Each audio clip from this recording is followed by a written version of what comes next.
사도행전 9장 1절에서 9절까지의 말씀 제가 읽겠습니다.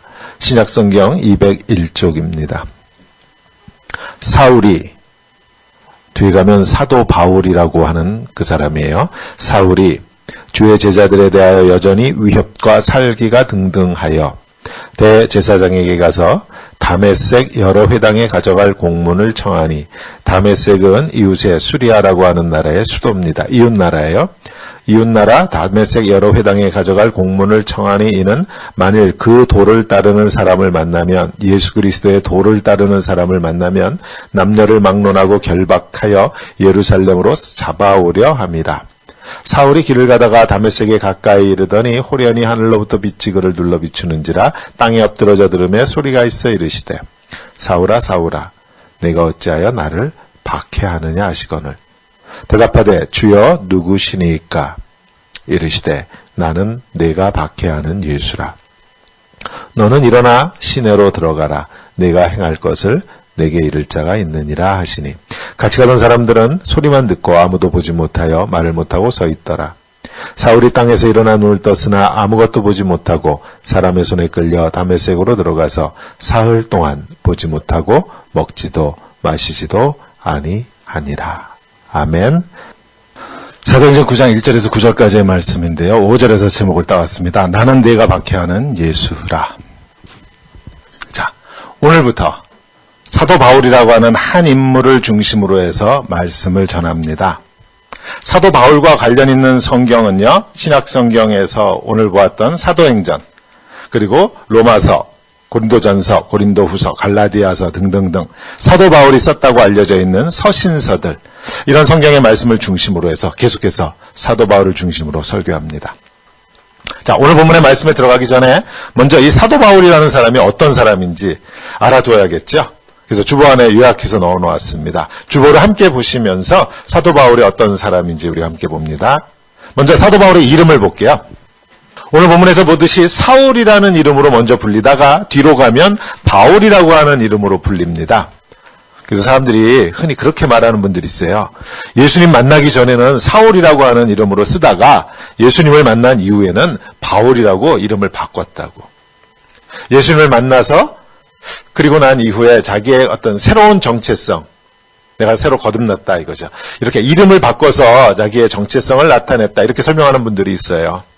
하긴 우리도 알죠. 한평생 살다가 인생의 어떤 커다란 전환점이 되는 사건을 겪고 나서 자기의 이름을 바꾸는 경우 없지 않아요. 하지만 그건 소설 같은 얘기고요. 사도 바울의 이름은 간단하게 말하면 사울은 히브리식 이름이고요, 바울은 헬라 이름이에요. 자, 이게 무슨 뜻인지 이해하려면 사도 바울이 어디서 태어났는지를 보셔야 합니다. 고향 아세요? 사도 바울의 출생지? 주보안에 보면 22장 3절 왼쪽 부분에 사도 바울은 길리기아라고 하는 지역의 다소라고 하는 성읍에서 태어났어요. 그리고 유대인이었습니다. 나는 유대인으로 길리기아의 다소에서 났고 이 성에서 자랐다라고 사도 바울이 그렇게 말해요. 파워포인트도 이 지도를 준비했습니다. 다소 이 지역이에요. 지금 터키 남부 해안가입니다. 앞에서 몇 번 말씀드렸는데 이 당시 유대인은 크게 둘로 나눌 수 있다고 그랬어요. 하나는 팔레스타인 본토에서 태어난 유대인들인데 히브리파라고 성경에 그렇게 말합니다. 다른 하나는 팔레스타인 바깥 로마 제국이 다스리는 이방 지역으로 이 지중해 일대, 그리고 이 소아시아 지역, 지금의 터키, 이 전체 지역, 여기 흩어져 살고 있는 유대인들로 흔히 지금도 우리가 디아스포라라고 하는 표현을 쓰는데, 디아스포라 유대인들, 성경에는 이 사람들을 이 당시 헬라 문화권이잖아요. 그래서 헬라파 유대인들 이렇게 불렀어요. 사도 바울은 지금 터키의 남부 지역, 당시 길리기아라고 부르는 이 지역이 길리기아 지방이에요. 자, 길리기아, 이거 지금 우리말로 하면 미국의 주에 해당한다고 할 수 있어요. 조지아주, 알라바마주, 뉴저지주 하는 주, 큰 개념이에요. 경상북도, 경상남도, 경기도 하는 도 개념입니다. 길리기아. 자, 길리기아라고 하는 커다란 행정구역이 있었는데 거기에 다소라고 하는 도시에서 태어났다라는 것이에요. 그러니까 사도 바울한테 편지를 쓰려면 CD 네임에는 뭘 써야 돼요? 다소. 주는 길리기아 주. 나라는 로마로 해야겠죠. 뭐 하여튼. 그러니까 사도 바울의 출생지가 조지아주의 둘루스가 아니고요. 길리기아주에 있는 다소라고 하는 성읍이었어요. 그 도시에 사는 유대인 부부의 아들로 태어난 것이에요. 유대인이었어요. 또 하나, 사도 바울의 신분과 관련해서 우리가 알고 있어야 하는 게 하나 있는데, 사도 바울은 태어나면서부터 로마의 시민권자였습니다. 우리 아이들 중에 태어나서 이렇게 미국에서 태어나면 미국은 시민권을 주는데, 하여튼 주보안에 보면 사도행전 22장 27절 오른쪽에 말씀 있죠. 천부장이 와서 바울에게 말하되 내가 로마 시민이냐 내게 말하라. 이르되 그러하다. Yes. 내가 로마 시민이다. 천부장이 대답하되 나는 돈을 많이 들여 이 시민권을 얻었노라. 바울이 이르되 나는 나면서부터다. 천부장 꽤 열받을 것 같지 않으세요?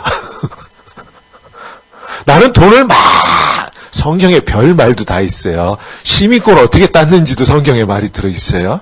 이 천부장은 돈을 많이 들여가지고 로마의 시민권을 땄대요. 근데 지금 죄수로 들어와 있는 바울은 태어나면서부터 시민권자라고 그러니까 열받지 않겠어요? 우리가 다 한국을 떠나 미국에 와서 살고 있으니까 이게 무슨 말인지 그래도 압니다. 이 천부장은요. 로마 시민이 되기 위해서 돈을 많이 들였어요. 요즘 말로 하면 뭐 투자 이민 케이스가 됐든지 뭐 H비자를 했든지 하여튼 돈을 들여가지고 로마의 시민권을 땄어요. 근데 사도 바울은 아마도 부모가 로마의 시민권자였었기 때문이겠죠. 태어나면서부터 로마 시민으로 태어났다는 거예요. 따라서 사도 바울의 부모는 아마 꽤 부자였을 것 같아요.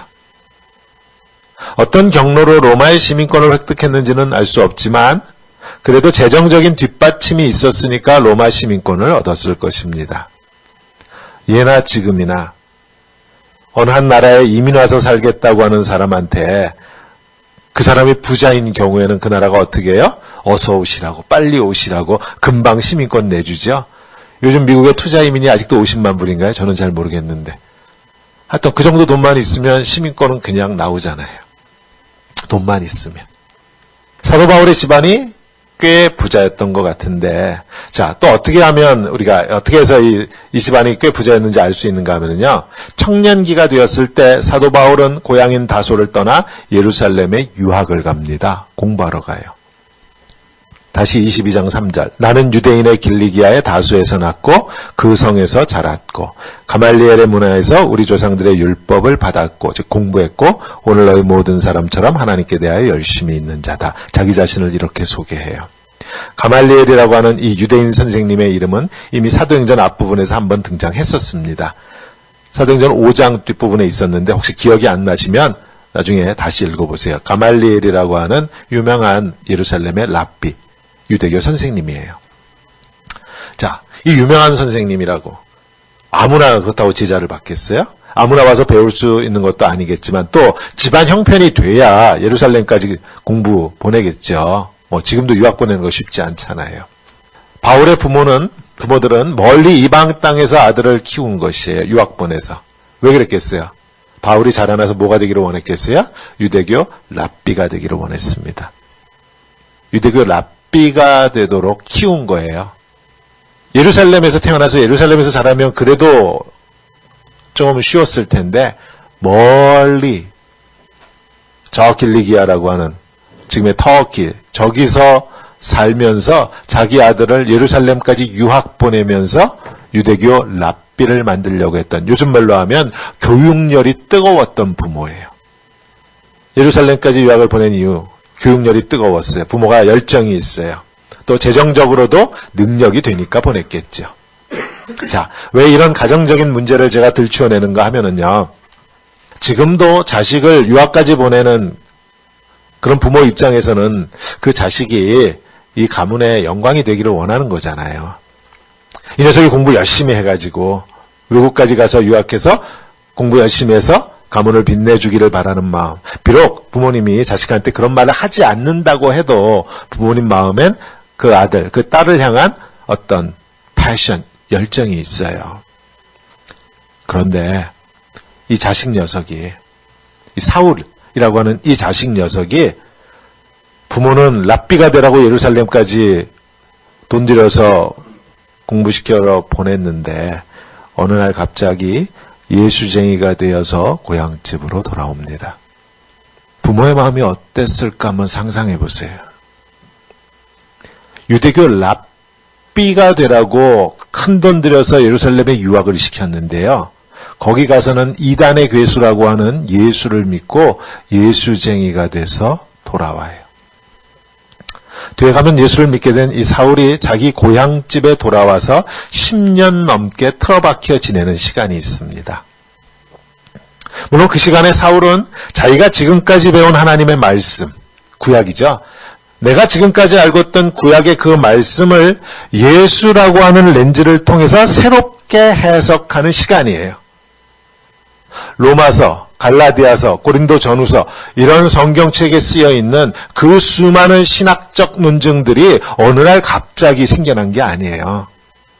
사도 바울은 이 구약의 말씀들을 예수라고 하는 렌즈를 통해서, 필터를 통해서 모든 것을 재해석해야만 하는 시간이 필요했어요. 그 시간이 자기 고향집으로 돌아와서 집거했던 약 10년 넘는 그 기간이었을 것이라고 대부분의 학자들은 동의합니다. 그런데 사도 바울은 그렇다 치자고요. 그 시간 부모님과 집안 식구들은 어땠겠어요? 말 못할 고통이죠. 기껏 돈 들여서 유학 보내놨더니 예수쟁이가 돼서 돌아와요. 물론 사도 바울로 인해서 가족 모두가 예수를 믿고 참된 구원의 기쁨을 누렸다고 상상은 할 수 있는데 그런 이야기는 성경 안에는 없어요.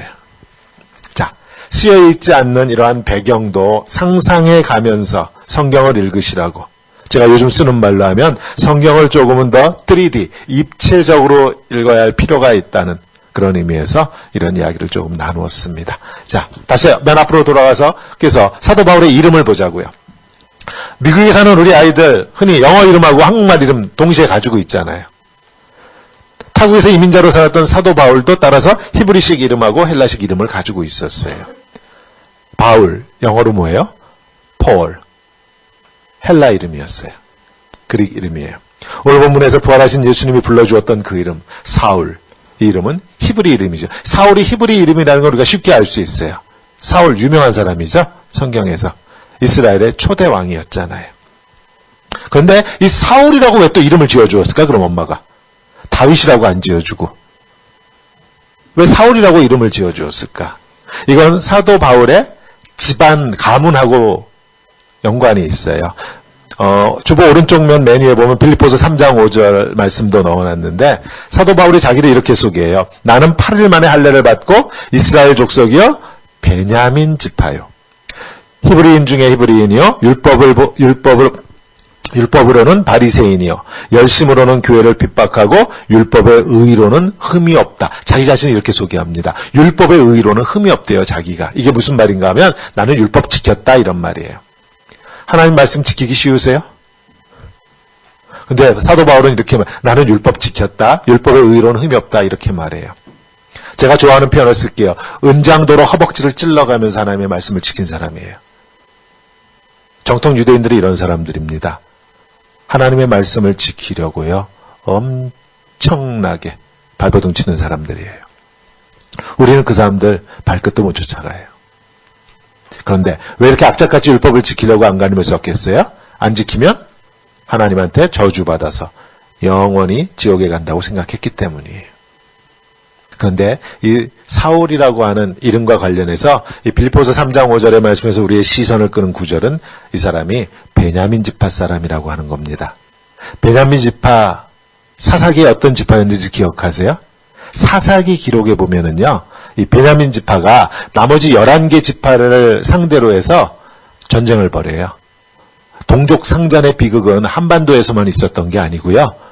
이스라엘에서도 있어가지고 12개 지파잖아요. 근데 11개 지파하고 베냐민 지파가 전쟁을 벌였어요. 어떻게 됐겠어요? 이런 표현 쓸게요. 작살났죠. 남자들이 씨가 말릴 뻔했어요. 하마터면. 그래서 12개 지파 중에 제일 힘없는 지파가 베냐민 지파예요. 제일 약한 지파예요. 자, 우리는 압니다. 성경은 이렇게 설명했어요. 초대 이스라엘의 왕이 사울이에요. 하나님이 사울을 선택하셨어요. 신학적 설명이죠. 정치학적으로 설명할 수 있어요. 12지파에서 왕을 세우기로 했어요. 어느 지파에 왕을 세워야 될까요? 제일 약한 지파에 세워져. 그래야 나머지 지파들이 자기 마음대로 할 수 있잖아요. 만약 힘센 다윗 지파, 에브라임 지파 같은 데서 왕이 나오면 다른 지파들이 꼼짝을 못할 거 아니에요. 그러니까 어떻게 했어요? 제일 약한 지파에서 왕을 세운 거예요. 그게 베냐민 지파 사울이었어요. 하여튼 정치적, 역학적으로 설명하면 그런 이유가 뒤에 숨겨져 있어요. 베냐민 지파는 다른 지파에서 숫자가 적었다라고 하는 거 기억하시겠어요? 약한 지파였다. 근데 그 베냐민 지파에서 초대 이스라엘 왕이 나왔다. 이름이 누구다? 사울. 다윗을 죽이려고 그렇게 악착같이 쫓아다니던 사울. 요나단의 아버지. 사울. 근데 이 사울이 바로 베냐민 지파 출신이에요. 이게 무슨 말인가 하면, 따라서 베냐민 지파의 후손들은 아들을 낳으면 이름을 사울이라고 지어주기를 주저하지 않았을 거예요. 왜? 초대 왕이에요, 이스라엘에. 그러니까 베냐민 지파 애들 중에는 사울이라는 이름이 참 많았을 것이다 라고 우리가 상상할 수 있죠. 이렇게 사도 바울이 히브리 이름이 사울이었다, 베냐민 지파였기 때문에 그랬다, 이렇게 알고 계시고요. 자, 오늘 본문 사건으로 들어갈게요. 이미 앞에서 사도 바울이 직접 자기 입으로 했던 말에서 보았던 열심으로는 교회를 핍박했다 그럽니다. 내가 예수쟁이들을 이웃 나라까지 가가지고, 이게 무슨 말인가 하면 조선 땅에 예수쟁이들이 들어왔어요. 그래서 나라에서 핍박을 시작했어요. 예수쟁이를 다 잡아들이라 그랬어요. 그랬더니 예수를 잡아들인다고 하는 핍박 소문이 나니까 이 예수쟁이들이 다 어디로 도망을 갔어요? 만주로 도망가고, 하와이로 도망가고, 일본으로 도망가고, 예수 믿는 사람들이 다 뿔뿔이 흩어졌어. 그랬더니 이 조선 땅에 예수 잡는 게 내 사명이다, 하나님이 내게 주신 사명이다라고 확신했던 한 사람이, 이제 그 당시에는 천주교니까 로마 교황청에다가 나한테 여행 증명서를 내놔라. 왜 그러냐? 내가 일본 만주로 가서 예수쟁이들을 다 붙잡아 와야겠다. 지금 사도 바울이 그 짓을 했다라는 거예요. 열심으로는 교회를 핍박했다. 어느 정도로 핍박했는가 하면 우리가 기억하죠. 스데반이 순교할 때 그 자리에 사도 바울, 사울의 이름이 있었어요. 그 돌로 스데반을 쳐 죽일 때 그 사람들이 겉옷을 벗어놓으니까 옷 지키는 것처럼, 사도 바울이 옷을 지키고 있는 것처럼 설명은 그렇게 되어 있는데 학자들은 그렇게 보지 않습니다. 지금 사도 바울, 이 사울이 누구예요? 예루살렘에 가말리엘이라고 하는 유명한 랍비 선생님 밑에서 공부하는, 몇 년 있으면 유대교 최고의 바리새인, 랍비가 될 사람이에요. 아마도 스데반이 순교하는 이 모든 것을 배후에서 조종한 사람이 사울일 것이다 라고 추측합니다.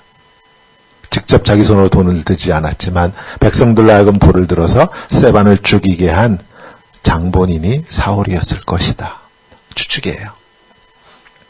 이렇게 스데반이 순교할 때 사울의 이름이 있었어요. 그리고 유대 땅에, 예루살렘의 유대 땅에 예수쟁이들을 잡아 죽이려고, 잡아오려고, 잡아 감옥에 가두려고 이렇게 열심을 낸 것도 모자라서 이번에는 예수 믿는 사람들이 팔레스타인 땅을 벗어나서 이방지역으로 흩어져 가니까 이웃 나라까지 쫓아가서 그들을 잡아오려고 교회를 핍박하는데 열심이었던 이 사람. 이 정도면 광적이었다. 정말 미친 듯이 예수쟁이를 핍박했다라고 이야기할 수 있을 것 같아요. 근데 이유가 뭔가요? 왜 이렇게 예수쟁이들을 잡아다가 감옥에 가두려고 왜 이렇게 미쳐 날뛰었나요? 사울이. 그런 생각을 해봤어요. 묵상하다가. 돈이라도 좀 찔러주지. 아니, 뇌물이라도 좀 갖다 바치지. 뭐 이렇게 사울한테 밑보여가지고, 이렇게 사울이 이렇게 예수쟁이들을 잡으려고 날뛰었을까? 여기서 우리가 기억해야 하는 말씀이 조금 전에 우리가 보았던 사도 바울이, 사울이 자기를 소개하면서 했던 말씀이에요. 율법의 의로는 내가 흠이 없다 그랬어요. 율법의 의로는, 율법을 지켜서 하나님 앞에서 내가 의롭게 되는 데 있어서는 나는 흠이 없는 사람이다, 이렇게 말했다는 거예요. 사울이 예수를 믿는 사람들을 핍박했던 가장 근본적인 이유는 율법 때문이었습니다. 즉 구약의 말씀 때문이었어요. 어떤 말씀인가 하면 특별히 신명기 21장 22절 23절 말씀인데 이건 우리가 다 같이 한꺼번에 보려고 파워포인트를 준비했어요. 다 같이 한 목소리로 읽습니다. 사람이 만일 죽을 죄를 범함으로 내가 그를 죽여 나무 위에 달거든 그 시체를 나무 위에 밤새도록 두지 말고 그날에 장사하여 내 하나님 여호와께서 너에게 기업으로 주시는 땅을 더럽히지 말라. 나무에 달린 자는 하나님께 저주를 받았음이라. 아멘. 자, 이스라엘 백성들이 두려워하는 죽음이 있다면 어떤 거겠어요? 나무에 달려 죽는, 그건 두렵죠. 왜? 나무에 달려 죽으면 하나님이 저주했다고 믿었어요. 율법이 그렇게 말하고 있으니까. 그러니까 이 이스라엘 백성들은 자살을 해도 나무에 목을 매달아 자살은 안 했겠죠. 만약 이 말씀을 알고 있다면. 나무에 달려 죽으면 그건 하나님께서 영원히 저주받은 것이다. 하나님이 저주한 거다. 그래서 그랬는지 율법에 보면 혹 죽을 죄를 지었어도 유대인들은 어떻게 해요? 나무에 매달아 죽이지 않고 어떻게 죽였어요? 율법은 어떻게 죽이라고 그래요? 돌로 쳐서 죽입니다. 나무에 달지 않아요. 교수형이 없어요. 자, 그런데 누가 나무에 달려 죽었어요? 예수님이. 저 예수쟁이들이 말하는 예수, 하나님의 아들. 저 예수쟁이들이 하나님의 아들이라고 선포하고 믿는 그 예수가 나무에 달려 죽었어요. 따라서 율법을 공부하는, 하나님을 공부하고 평생 동안 하나님의 말씀을 공부하고 그 말씀을 백성들에게 가르치는 것을 하나님이 내게 주신 소명이라고, 천직이라고 그렇게 생각했던 사울의 입장에서 보면 예수가 누구예요? 하나님께 저주받아 죽은 자예요. 사울에게 예수는 하나님한테 저주받아 죽은 자예요. 그러니까 이렇게 생각하시면 돼요. 세상에 많은 사람들이 나와서 그럽니다. 내가 하나님의 아들이라고 주장해요. 그러면 사울의 입장에서 보면 어떤 거예요? 아, 저 주장이 맞을까? 저 사람이 정말 하나님의 아들일까? 저 말이 맞을까? 그래서 이것도 조사하고 저것도 조사해야겠죠. 근데 예수는 더 이상 조사할 필요가 없어요. 예수를 조사하다가 한 가지가 딱 나왔어. 예수가 십자가에 죽었다. 나무에 달려 죽었다. 이게 딱 밝혀지는 그 순간 사울은 더 이상 예수에 대해서 조사할 필요가 없어요. 왜? 나무에 달려 죽었으니까. 왜? 나무에 달려 죽은 자는 하나님께 저주받은 자라고 율법이 분명히 기록하고 있으니까. 딴 사람은 모르겠어. 세상에 다른 사람들은 정말 하나님의 아들일 수도 있을 거야. 그러나 누구는 안 돼요? 예수는 안 돼요. 예수는 절대로 안 돼요. 왜? 나무에 달려 죽어서 하나님이 저주한 자니까. 그러니까 사울의 입장에서 보면 보세요. 예수쟁이들이 어떤 사람들이에요? 하나님의 율법을 모르는 무식한 자들이에요. 율법에 이런 말씀이 있는데 나무에 달려 죽은 자는 하나님께 저주받아 죽은 자라고 율법에 분명히 기록되어 있는데 예수쟁이들이 뭐라 그래요? 나무에 달려 죽은 예수가 하나님의 아들이래요. 저 무식한 것들. 어떻게 하나님의 말씀을 저렇게 모를 수가 있어? 사울의 입장에선 그렇게 보이죠. 예수의 제자들이라는 자들은 하나같이 뭐예요? 사기꾼들이에요.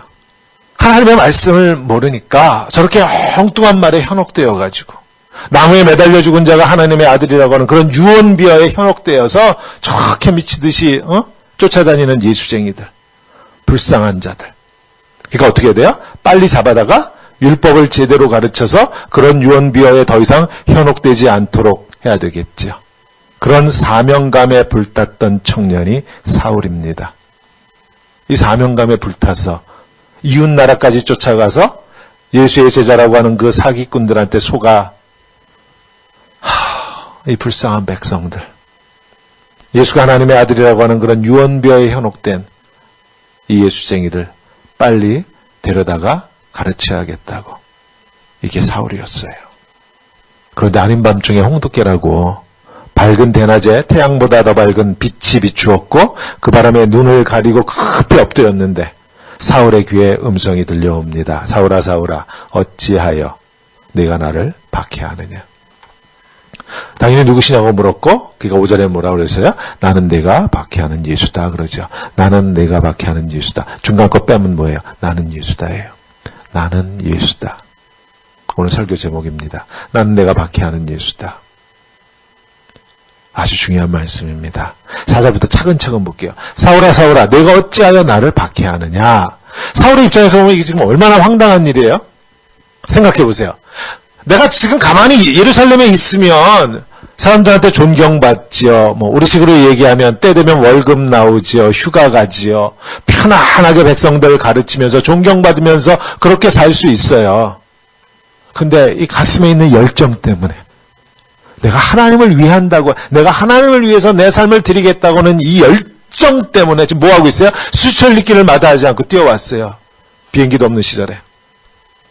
예수라고 하는 이단의 무리를 붙잡아다가 다시 처음부터 차근차근 하나님의 말씀을 가르치겠다고, 내가 이 고생을 하고 있는데 그래 나타나셨으면 나를 격려해 주지는 못하실 망정, 아니 내가 저 사람들을 핍박하고 있다니, 도대체 내가 누구를 핍박한단 말이에요. 주님, 하도 어이가 없어서.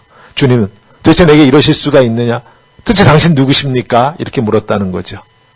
그랬더니 귀에 들려오는 음성이 뭐야? 나는 네가 박해하는 예수다. 바로 이 순간 인류의 역사가 새롭게 쓰여지기 시작합니다.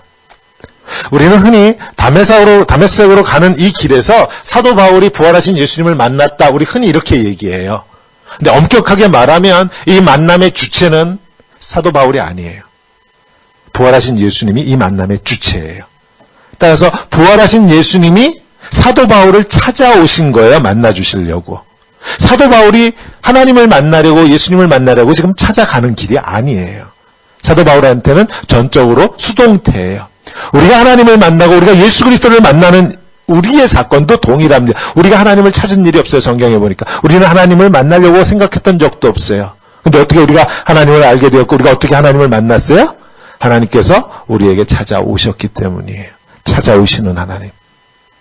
그 찾아오신 하나님이, 부활하신 예수님이 찾아오셔서 뭐라 그러세요? 나는 내가 박해하는 예수다.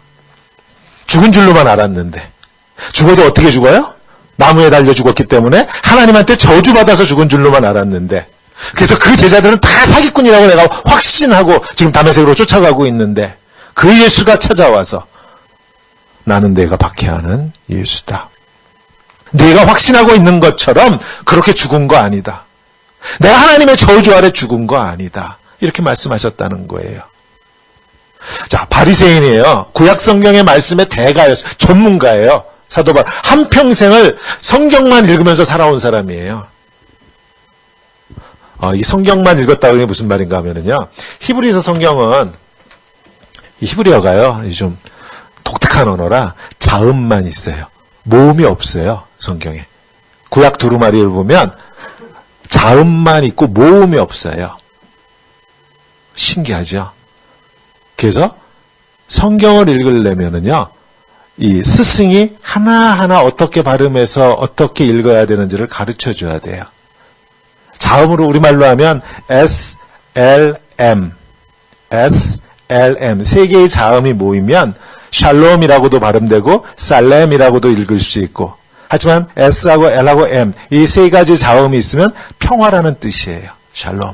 어떻게 발음이 되든 평화라는 원을 가지고 뜻을 가지고 있는 거. 한자랑 비슷하죠. 물 숫자가 들어있으면 다 물과 관계 있는 거잖아요. 우리는 그 문화권에 있으니까 딱 보면 알아. 이게 발음은 못해. 무슨 말 글자인지도 몰라. 근데 뜻은 대강 알아. 물과 관계된 거다. 물고기 어자가 있으면 이게 다 횟집에 가면 있는 것들이다. 근데 대강 안단 말이에요. 히브리인들도 문화가 있으니까 SLM 딱 세 자가 나오면 이게 평화와 관계된 말이다. 발음은 어떻게 하는지 몰라. 그러니까 성경을 처음부터 끝까지 구약 성경을 한 글자 한 글자 발음해가면서 읽는 훈련을 해요. 회당에서. 그리고 성인이 되면 아까 본 것처럼 예루살렘에 유학을 간 거예요. 공부하러. 한평생을 성경을 읽었던 사람이에요. 이 사도 바울의 머릿속에 이 순간 아마도 사무엘 선지자가 떠오르지 않았을까 그런 생각을 해봅니다. 사무엘 선지자도 어떤 사람이에요? 하나님께서 찾아오셔서 사무엘아 사무엘아라고 불렀잖아요. 그러니까 어린 사무엘이 잠자고 있다가 사무엘아 사무엘아 그러니까 자기 스승한테 쫓아가죠. 엘리 대제사장한테. 부르셨어요 스승님? 엘리죠. 아니 안 불렀다. 야 너마 빨리 가 자라. 또 가서 자고 있는데 또 사무엘아 사무엘아 부르니까 또 쫓아가죠. 부르셨어요?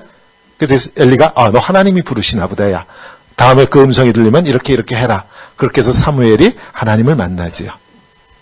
사울의 입장에서 보면 지금 하나님이 사울아 사울아 하면서 나를 부르는 이 순간이 마치 구약 성경에 사무엘아 사무엘아 하면서 사무엘을 찾아오셨던 바로 그 사건이 지금 내게도 이루어지고 있다라고 느꼈을 거예요. 단지 사무엘을 찾아왔던 그 하나님이 나를 찾아왔다고 하는 게 충격이긴 했겠죠.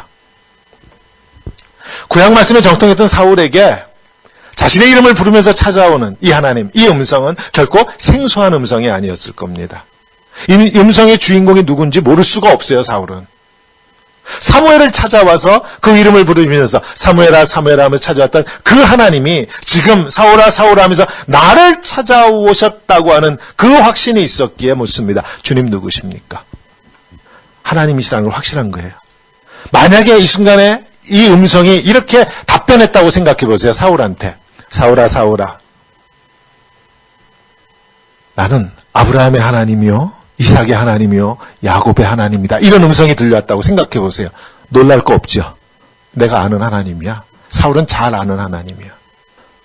나는 너희들을 애굽에서 건져낸 하나님이다. 나는 너희 조상들을 바벨론에서 건져낸 하나님이다. 만약 이런 음성이 들렸으면 사울은 하나도 놀랄 게 없어요. 내가 뻔히 아는 하나님인데. 근데 이 음성이 뭐라 그래요? 나는 내가 박해하는 예수다 그럽니다. 사울의 귀의 이 음성은요, 천지가 개벽하는, 온 우주가 뒤집어지는 그런 말씀이었을 거예요. 어떻게 하나님이 예수일 수가 있어요? 이 나무에 달려 죽은 예수가 어떻게 하나님일 수가 있냐고요. 우리는 흔히 사도 바울이 하나님을 만나는 이 사건을 읽으면서 이런 생각을 해요. 야, 정말 엄청난 체험을 했구나. 갑자기 빛이 나타나고 장님이 됐죠? 눈이 안 보였어요. 갑자기 하나님의 음성이 들리고. 그래서 우리가 이런 생각을 해. 내가 신앙생활을 제대로 못하는 이유는 딱 하나야. 내가 이런 경험을 못했기 때문이야. 나도 이런 체험을 하면 사도 바울처럼 정말 한평생 주님을 섬기면서 살 거야. 우리 그렇게 생각하기 쉬워요. 만약 우리가 그런 식으로 생각하면서 이 성경 본문을 읽으면 이 본문이 오늘 내게 말씀하고자 하는 바를 보지도 못하는 거예요. 듣지도 못하는 거예요. 오늘 본문에서 보지만 사도 바울이 눈이 멀었어요. 다음 주에 보지만 눈을 또 떠요. 이제 나도 이런 체험을 하면 앞이 안 보이는 이런 일이 일어났다. 내 눈이 번쩍 뜨이는 신봉사처럼 내가 이런 경험을 하면 나도 하나님 잘 믿을 텐데. 근데 정말 장님 되고 싶으세요? 한 분도 없을 거예요. 그런 분은. 오늘 말씀의 가장 중요한 핵심은 하나님께서 자기 자신을 우리한테 계시라고 그래요. reveal, 드러내다라고 그러죠. revelation, 계시예요. 맨 마지막에 있는 책 성경에 요한계시록. 하나님이 자기를 계시하셨다, 드러내셨다라는 것이에요. 그런데 오늘 본문에서 가장 중요한 건 어떻게 드러내셨다? 예수를 통해서 드러내셨다라는 거예요. 이거 한 가지만 꼭 기억하고 가십시오. 예수라고 하는 그 이름으로 하나님은 자기를 우리에게 나타내셨어요. 이게 전부예요. 이게 전부예요. 우리는 이 예수를 통해서 하나님을 만나요. 우리는 이 예수를 통해서 하나님을 알아가요. 전에 예수님이 제자들한테 하셨던 말씀, 요한복음 14장 6절 말씀. 내가 곧 길이요 진리요 생명이니 나로 말미암지 않고는 아버지께 올 자가 없다 그랬죠. 하나님과 나 사이에 하나님이 자기 자신을 나한테 드러내셔 계시하시고 내가 하나님을 아는 오직 유일한 길은 중간에 있는 예수 그리스도, 오직 이 길밖에는 없어요. 예수를 떠나서는 우리는 결코 하나님을 알 수 없고요. 하나님은 예수를 떠나서 우리에게 자신을 계시하신 일이 없으세요. 이게 오직 예수예요. 오직 예수. 세상은 우리를 속입니다. 이단은 우리를 속여요. 예수 말고 다른 방법으로 하나님이 우리한테 나타나신다고. 꿈에 뭐를 봤다는 등. 꿈에 뭘 볼 수 있어요. 꿈에 하나님의 음성 들을 수 있어요. 그러나 그 어떤 것도, 그 어떤 음성도 이 말씀을 벗어나서 우리에게 찾아오지 않으세요.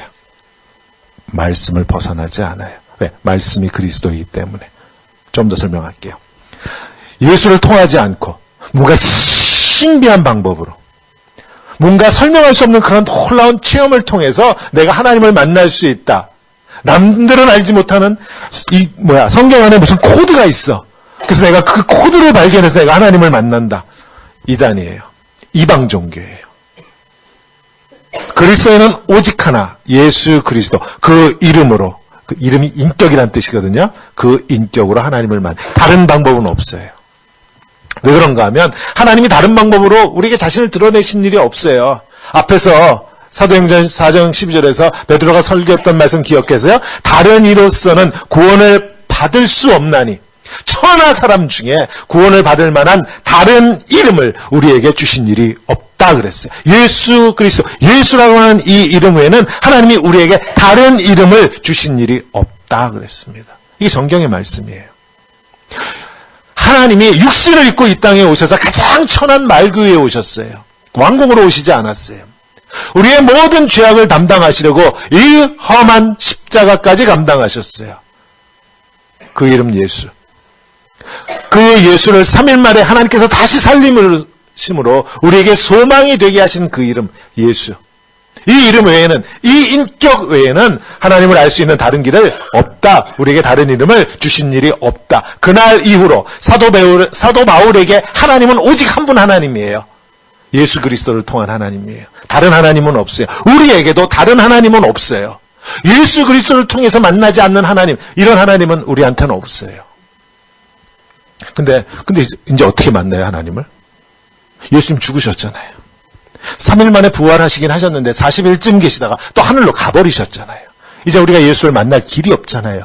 근데 예수를 통하지 않고는 하나님을 만날 방법이 없고, 예수를 통하지 않고는 하나님이 우리에게 자기를 계시하실, 드러내실 방법이 없다고 하는데, 그럼 이제 우리가 어떻게 예수님을 만나냐고요.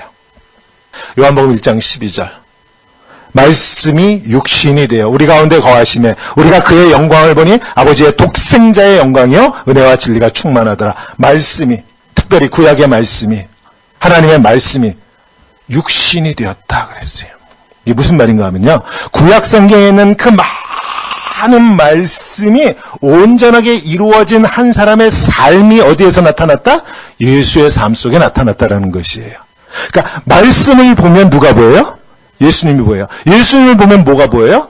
말씀이 보여요. 말씀이 육신이 되었다 그랬어요. 예수 그리스도의 육신, 삶으로 나타났다라는 것이에요.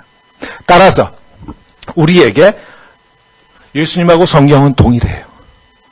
예수가 곧 말씀, 성경이에요. 근데 꼭 기억해야 할 게 있어요. 우리에게 성경은 활자로 주어졌고요, 책으로 주어졌어요. 그런데 말씀은 이 활자와 이 책을 넘어서는 개념이에요. 훨씬 더 깊은 의미예요. 이렇게 설명할게요. 저희 아버님 돌아가셨지만 우리 아버님이 평생 동안 나한테 주셨던 말씀을 내가 한 글자도 빼놓지 않고 책으로 가지고 있을 수 있지요. 이론적으로 보면. 현실적으로는 불가능하지만 이론적으로 보면 저희 아버님이 저한테 평생 동안 주셨던 말씀을 활자로 해서 제가 책으로 가지고 있을 수는 있어요. 그래서 제가 이 책을 읽으면서 우리 아버님이 하셨던 말씀이야 쭉 읽을 수 있어요. 그런데 저희 아버님이 저한테 남기신 말씀이라고 하는 것은요, 여기에 있는 활자보다 훨씬 더 깊은 의미예요. 무슨 뜻인가 하면, 저는 저희 아버님이 저에게 주신 말씀을 한 글자 한 글자 읽으면서 거기서 무엇을 느껴요? 우리 아버지의 호흡을 느껴요. 저희 아버님의 음성이 들리는 것 같아요. 이건 활자가 아니에요. 우리가 하나님의 말씀이라고 할 때 하나님의 말씀은 활자로 기록된 문서 이상의 의미가 있어요. 이 속에 하나님의 호흡이 살아있어요. 이 속에 하나님의 심장이 뛰고 있어요. 이런 경험 언제 하세요? 처음 연애 편지 받으면 느끼시잖아요. 글자가 전부가 아니죠. 그 속에서 뛰는 게 있어요. 느껴지는 게 있어요. 우리가 하나님의 말씀이라고 할 때 이 말씀은 활자 또는 책이라고 하는 이 개념보다 훨씬 넓고 깊은 의미예요. 그 말씀이 예수 그리스도라는 것입니다. 예수와 말씀은 동일해요. 자, 따라서 왜 이런 말씀을 드리는가 하면은 우리가 이 책을 통해서 실제로 누구를 만난다? 예수 그리스도 하나님을 만난다라는 것이에요. 이게 무슨 뜻인가 하면 우리가 책을 읽으면 이 책 말고 우리가 세상에서 책을 읽으면 흔히 뭔가 거기서 읽고 어떤 교훈을 얻으려고 책을 읽죠. 또 뭔가 어떤 지식을 얻으려고 책을 읽어요. 또는 이 책을 읽음으로 인해서 내가 마음에 어떤 평화를 누리기 위해서 책을 읽잖아요. 만약 성경도 그런 식으로 책을 읽는다고 생각해 보세요. 어떤 지식을 얻으려고 성경을 읽어요. 답답할 때 마음이 좀 평안해지기 위해서 성경을 읽어요. 어떤 지혜를 얻으려고 성경을 읽어요.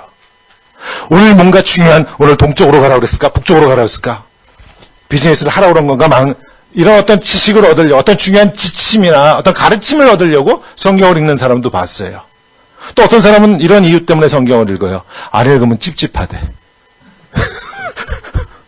또 어떤 사람은 그런 부분이 있어요. 이거 읽으면 하나님이 복 주신대. 만약에 보세요. 이런 이유 때문에 내가 성경을 읽는 것이라고 하면 성경이 뭐가 되는 거예요?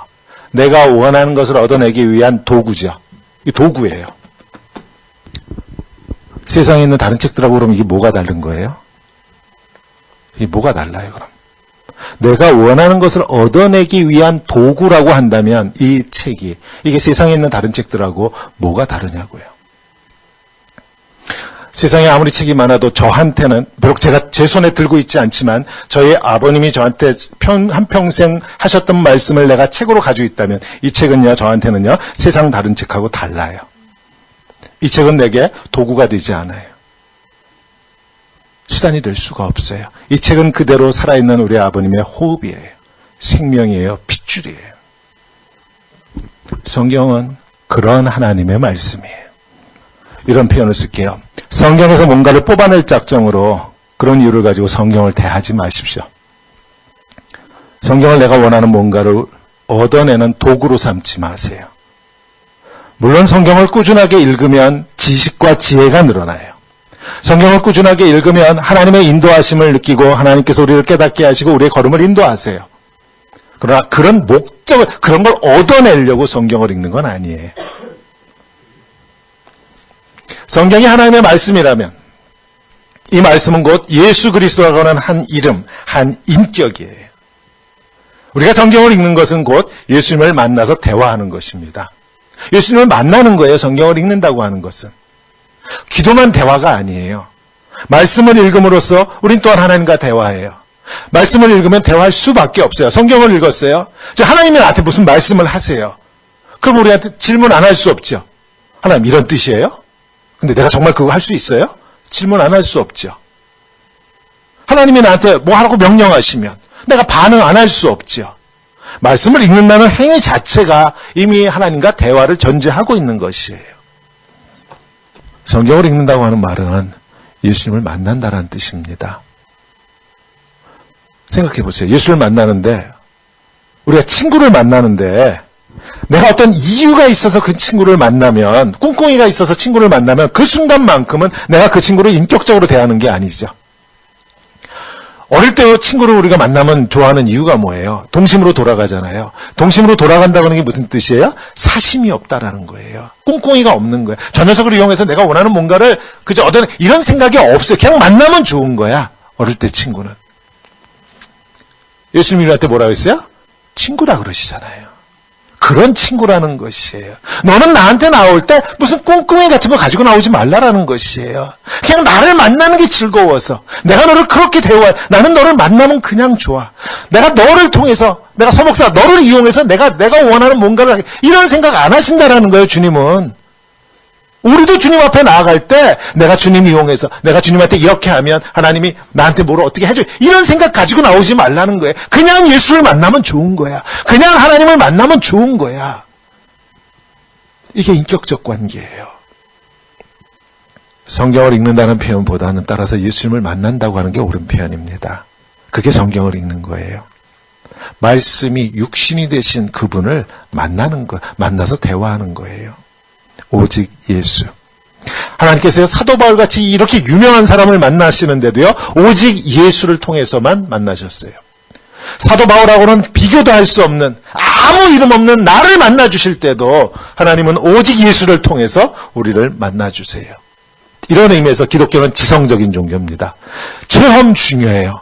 감정이 뜨거워지는 것 중요해요. 그러나 그것을 뛰어넘어서 말씀을 통해 예수 그리스도와 인격적으로 만나는, 사심 없이 만나는, 아무런 꿍꿍이가 없이 만나면 좋은 이런 만남의 관계, 이게 기독교예요. 따라서 마지막입니다. 우리에게 중요한 게 뭐예요? 저 예수가 누구냐 하는 것이, 저 예수가 누구냐라고 내가 인정하는 것으로 내가 누군지가 결정돼요. 생각해 보세요. 이전에 사울 같았다면 예수가 누구예요? 미치광이에요. 예수와 제자들은 다 사기꾼 아니면 정신병자들이에요. 그래서 어떻게 했어요? 돌 던졌어요. 그래서 스데반에게 돌을 던졌어요. 만약에 예수가 나한테 그런 미치광이가 아니라면, 정신병자가 아니라면, 사기꾼이 아니라면 나는 그분 앞에 무릎 꿇어야 합니다. 나는 내가 박해하는 예수라. 예수가 곧 하나님이세요. 중간은 없습니다. 예수를 하나님의 아들로 인정하든지 아니면 예수에게 돌을 던지든지 둘 중에 하나예요. 결국 기독교가 어떤 종교예요? 종교라고 한다면 기독교는 예수가 누구냐라고 하는 질문 앞에 서 있는 것입니다. 성도님들에게 예수는 누구입니까?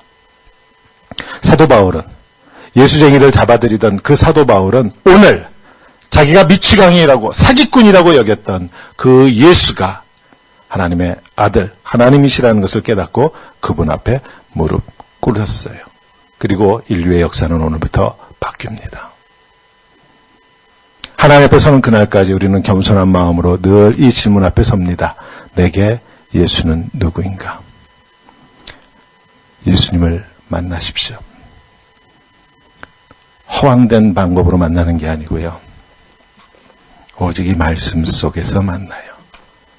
우리 성도님들 매일매일의 삶 속에 예수를 만나는 그러한 축복이 늘 함께 하시기를 우리 주님의 이름으로 축원합니다. 아멘. 기도하겠습니다.